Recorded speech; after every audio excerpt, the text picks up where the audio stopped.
Your book, Buy Back Your Time, has taken the world by storm. I mean, I've come across so many entrepreneurs that are raving about this book. I've been passing it out to my closest colleagues. What motivated you to even write the book in the first place?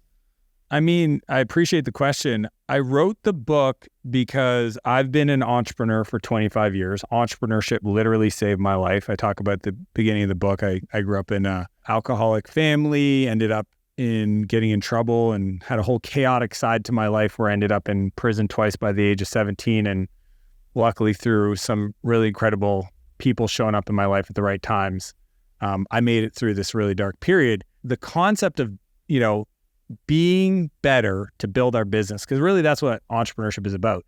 If you want your company to grow, you have to grow. And I went on this journey my whole life, my whole career, of just trying to figure out, what's my next level? How do I expand? How do I, audit my behaviors, my mindset, my beliefs, my worldviews, my character traits, all these things, so that I became more, so I had more to give, so I could serve at a higher level. And then I would, have people over the last 25 years that I, again, super blessed to have built and exited very significant companies, becoming a millionaire when I was 27 to, now running a $100 million fund and I've invested, I think, in 60 companies. I just wanted to take my very unique approach to time and energy. And it's very different from anything that's ever been written about before, because it's based off of 1,500 books I've read on productivity and leadership and company growth. I tried to write the book that I would have wanted when I was starting off. And I wrote the book for the creators out there, the entrepreneurs, because I want to teach people how to build a business they don't grow to hate.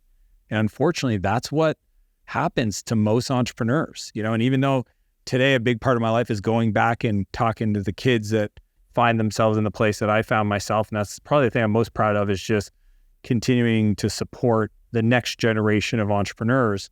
I wanted to write a book to help my friends do more with their companies and to just find a way to build a business that lit them up, that actually created wealth for their families. Because the truth is most people have these beliefs that the bigger the business gets, the harder it gets. And that doesn't have to be the case. And I prove that, I think, very clearly in my book, using first principles and math, that you can literally build an empire. And for me, an empire is a life of unlimited creation you never have to retire from, right? A lot of people have a hard time with that word. It's a big word. I wrote it for all the entrepreneurs out there, for my brother who's a home builder, for my wife who runs an agency, to all my best friends that run HVAC companies and sign companies.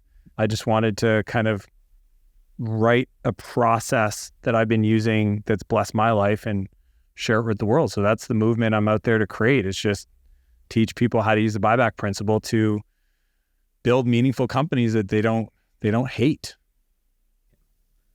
And you mentioned that a lot of your early businesses failed due to your GSD or get shit done mentality. And I would say that many entrepreneurs, if not most entrepreneurs, are generally ambitious people that have a significant work ethic. But how did you come to realize there's a need for a different approach, and what led to that change in mindset? Yeah, I mean, just so people understand, my license plate on one of my cars, JFDI, right? So you guys can Google to figure out what that stands for. But one of my superpowers is, hear a strategy like some of you guys will hear today and go and take action on it, right? Or I see a problem and I want to fix it, or, there's an opportunity and I'm going to pounce on it. And that is actually like a powerful, positive trait.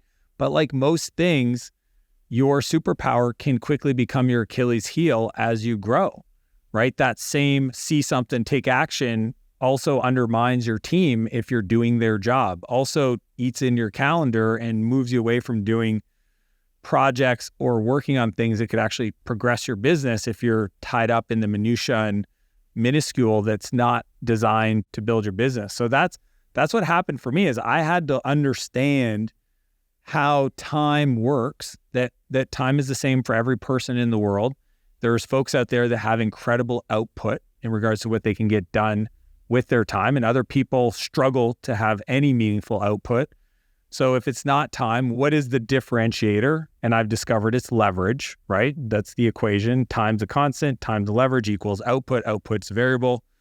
And leverage really comes down to these 4 C's, I call them, right? And I learned this from one of my mentors, this guy named Naval Ravikant. And it's content. What I would say is standard operating procedures is content. This podcast is content, right? Like it's got so much leverage. 10 million people could watch it or 10 people could watch it. And there's no incremental cost of doing that.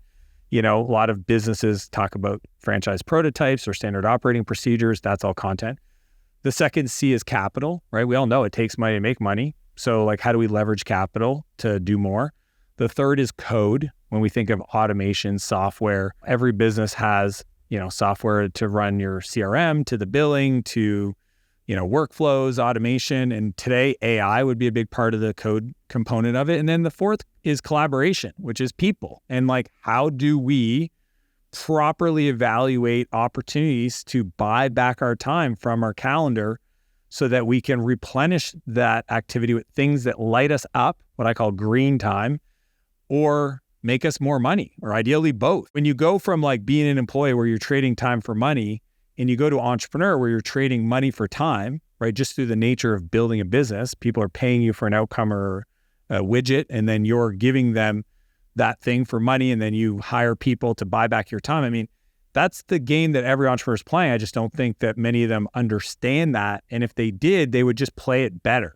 And that's what the book kind of unpacks, is the process that I call the buyback loop, so that you can avoid getting stuck and hitting the pain line where the more you grow your business, the more pain you're going to experience.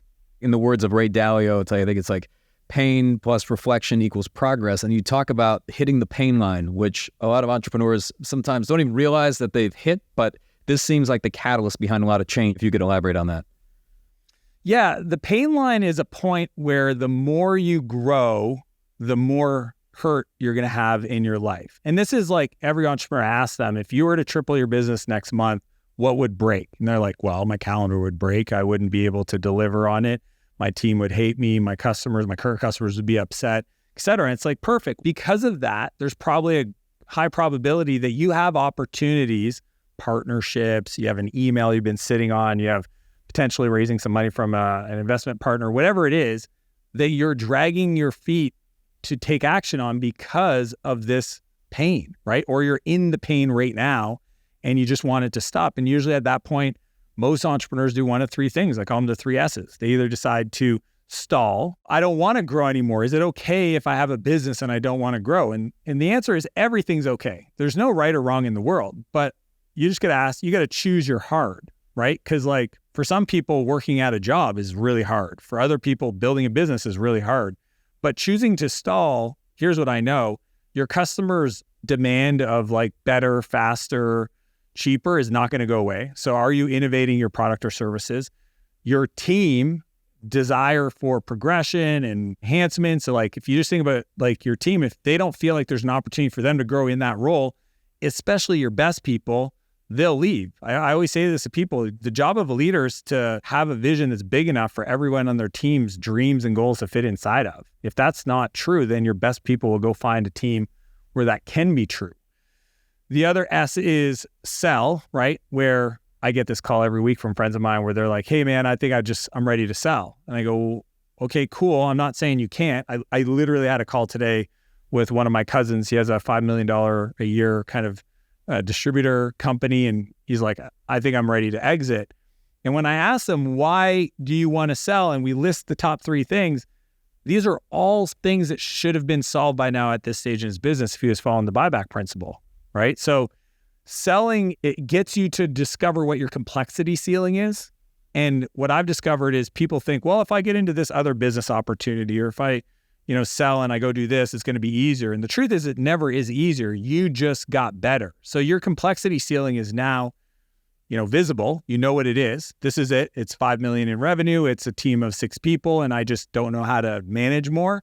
Well, go do another business. You're going to hit that same ceiling, right? So like selling isn't always the answer. And then the third S is sabotage, which is unfortunately where I see entrepreneurs really miss opportunities to improve their business or grow their business or honestly buy back their time, where because they are afraid of the future, they sabotage their success. And it's subconscious. It's not something they deliberately make a decision around.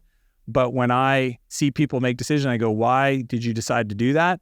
Usually if you ask that question enough times, why, you'll get to a belief of fear, or sometimes it's a fear of success. Some people are literally scared of the potential that they could create because they're afraid of that like new standard, right? Some people are scared to build $1 million company.